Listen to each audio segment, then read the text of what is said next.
മരണപ്പെട്ടിരിക്കുകയാണ്. ഇത്രയും പേരുടെ മൃതശരീരങ്ങൾ ഒരുമിച്ച് ഏറ്റുവാങ്ങേണ്ട ദൗർഭാഗ്യമാണ് കേരളത്തിലുണ്ടായിരിക്കുന്നത്. നമുക്ക് ചിന്തിക്കാൻ പോലും കഴിയാത്തത്രയും വലിയ ദുരന്തമാണ്.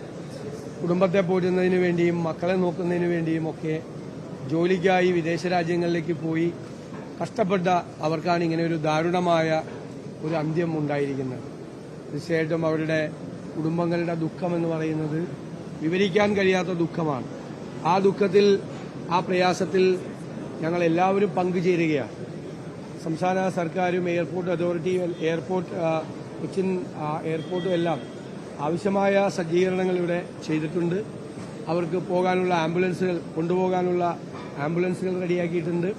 ആ ആംബുലൻസിൽ അവരുടെ ബന്ധുക്കളെ കൂടി കയറ്റിവിടാൻ വേണ്ടിയിട്ടുള്ള അറേഞ്ച്മെന്റ്സ് കൂടി ഇവിടെ എല്ലാവരും ചേർന്ന് ചെയ്തിട്ടുണ്ട്. ഇതിനപ്പുറത്ത് നമുക്ക് എന്ത് ചെയ്യാൻ നമുക്ക് കഴിയും? നമ്മളെല്ലാം നിസ്സഹായരായി, വേറെ ഒന്നും ചെയ്യാൻ പറ്റാത്തവരായി ആ കുടുംബത്തിന്റെ മുന്നിൽ നിസ്സഹായരായി നിൽക്കുകയാണ് നമ്മളെല്ലാവരും. വേറെ ഒന്നും നമുക്ക് പറയാൻ പോലും ഇല്ല, വാക്കുകൾ പോലും ഇല്ലാത്ത ഘട്ടത്തിലാണ് നമ്മളെല്ലാവരും നിൽക്കുന്നത്.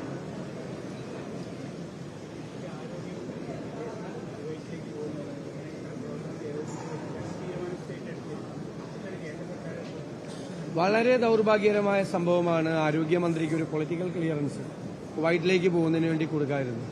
ഇത്തരം സംഭവങ്ങൾ വിദേശ രാജ്യങ്ങളിൽ ഉണ്ടാകുമ്പോൾ കേന്ദ്ര സംസ്ഥാന ഗവൺമെന്റുകളുടെ പ്രതിനിധികൾ അവിടെ ഉണ്ടാകുക എന്നത് ഏറ്റവും വളരെ പ്രധാനപ്പെട്ട ഒരു കാര്യമാണ്.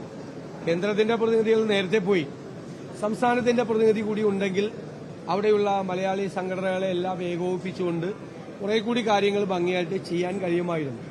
അപ്പോൾ സംസ്ഥാന ഗവൺമെന്റ് അങ്ങനെ ഒരു തീരുമാനം എടുത്തപ്പോൾ വളരെ പെട്ടെന്ന് തന്നെ 1 മണിക്കൂറിനകം അവർക്ക് പൊളിറ്റിക്കൽ ക്ലിയറൻസ് കൊടുത്ത് അവരെ അവിടെ എത്താൻ വേണ്ടിയിട്ടുള്ള സൌകര്യമായിരുന്നു കേന്ദ്ര ഗവൺമെന്റ് ചെയ്യേണ്ടിയിരുന്നത്.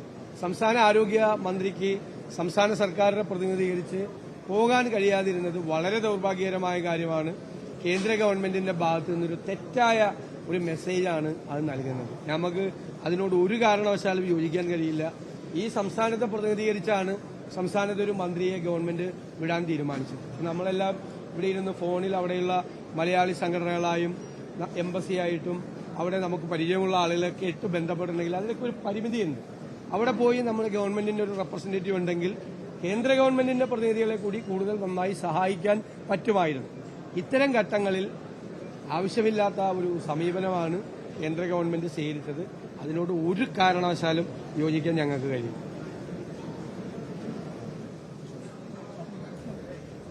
എന്തായാലും ഒരുക്കങ്ങളെല്ലാം പൂർത്തിയായിട്ടുണ്ട്. മൃതദേഹങ്ങൾ ഏറ്റുവാങ്ങുന്നത് അതത് റവന്യൂ ഉദ്യോഗസ്ഥരായിരിക്കും അതത് ജില്ലകളിലെ. ഒപ്പം തന്നെ തുടർന്ന് പിന്നീടാണ് ബന്ധുക്കൾക്ക് കൈമാറുക.